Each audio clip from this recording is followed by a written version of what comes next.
Salam sejahtera untuk kita semua.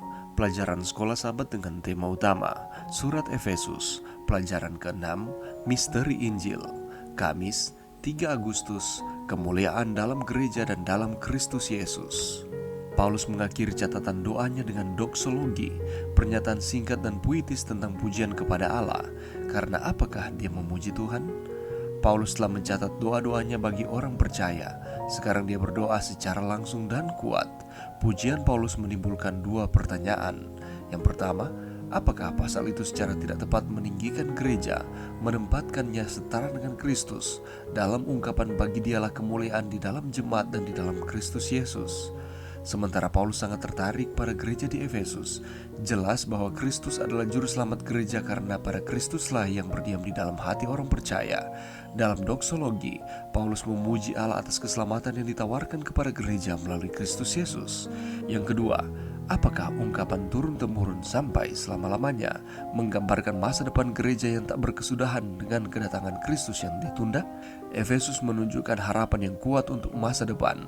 Sebagai contoh, Efesus 4:30 memandang ke arah hari penyelamatan.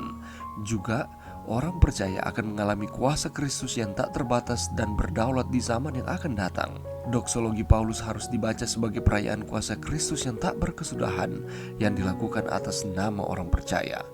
Menengok ke belakang catatan doa Paulus yang kedua, kita melihat Paulus menemukan kekuatan dalam ruang lingkup kosmik pemeliharaan Bapa, ketersediaan Roh Kudus yang siap sedia, persekutuan Kristus sendiri, dan tak terukurnya kasih Kristus yang tak terbatas. Ini sangat benar sehingga ia membayangkan orang-orang percaya dipenuhi dengan segala kepenuhan Allah dan merayakan kenyataan-kenyataan rohani ini dalam pujian, sekali lagi mengagumi kelimpahan kuasa Allah yang dipersembahkan kepada orang-orang kudus. Kapanpun kita merasakan tekanan akan masalah, godaan, atau keraguan, kita dapat beralih ke kisah yang menggembirakan tentang doa-doa Paulus ini.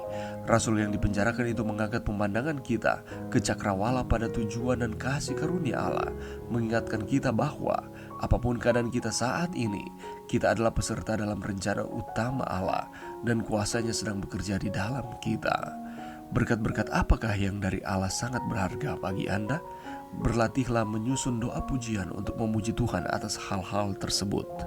Pelajaran yang bisa kita dapatkan pada saat ini, saudaraku, kalau kita memperhatikan di dalam Efesus pasalnya yang ketiga, terlebih khusus mengenai doa Paulus. Paulus mengawali akan doanya di dalam Efesus 3:15 dan mengakhiri doanya di dalam Efesus 3:20 dan 21 dengan puji-pujian kepada Allah. Bagi dialah yang dapat melakukan jauh lebih banyak daripada yang kita doakan atau pikirkan, seperti yang ternyata dari kuasa yang bekerja di dalam kita.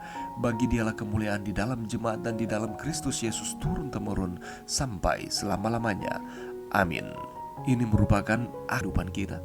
Doa Paulus ini menunjukkan iman Paulus bahwa Allah bisa menjawab doa, karena ia mengatakan Allah dapat melakukan jauh lebih banyak dari semua yang kita doakan atau pikirkan. Paulus memang meminta sesuatu yang besar, tetapi pikirannya ditujukan kepada Allah yang jauh lebih besar dari permintaannya. Paulus mengakui bahwa Kristus adalah juru selamat gereja karena Kristuslah yang berdiam di dalam hati orang-orang percaya. Dalam doksologi, Paulus memuji Allah atas keselamatan yang ditawarkan kepada gereja melalui Kristus Yesus. Sekali lagi, Yesus Kristuslah yang melakukan segala sesuatu bagi kita. Keselamatan diberikan kepada kita dan kita menerimanya itu dengan iman. Kasih karunia yang tak terbatas itu disediakan Allah bagi kita yang percaya kepadanya.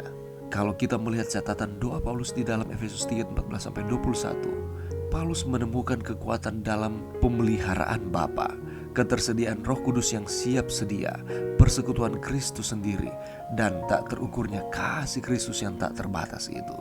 Oleh karena itu Rasul Paulus katakan bahwa orang-orang yang percaya dipenuhi dengan segala kepenuhan Allah, karena memang Allah yang menyediakan segala sesuatu untuk orang-orang percaya.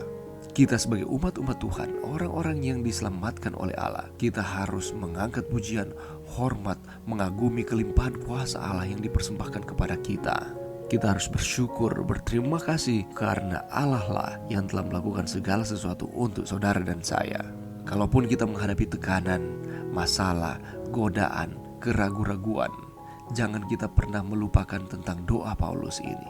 Rasul Paulus sedang dipenjarakan pada waktu dia sedang berdoa. tetapi dia terus mengingat akan kasih karunia Allah. Apapun keadaannya, dia terus mengingat bahwa ada rencana utama Allah di dalam kehidupannya, dan kuasa Allah sedang bekerja di dalam kehidupannya. Dan sebagaimana Paulus, demikian pula dengan kita, bahwa rencana Allah dan kuasanya sedang bekerja di dalam kehidupan kita.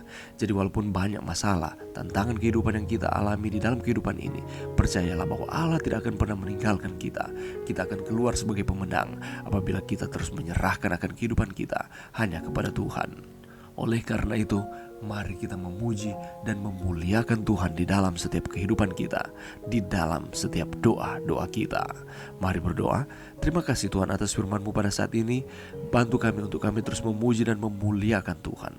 Bantu kami untuk kami terus menyatakan akan doa-doa kami kepada Tuhan lewat ucapan syukur, karena Allah telah melakukan segala sesuatu bagi kami. Ini doa kami Tuhan, di dalam nama Yesus. Amin.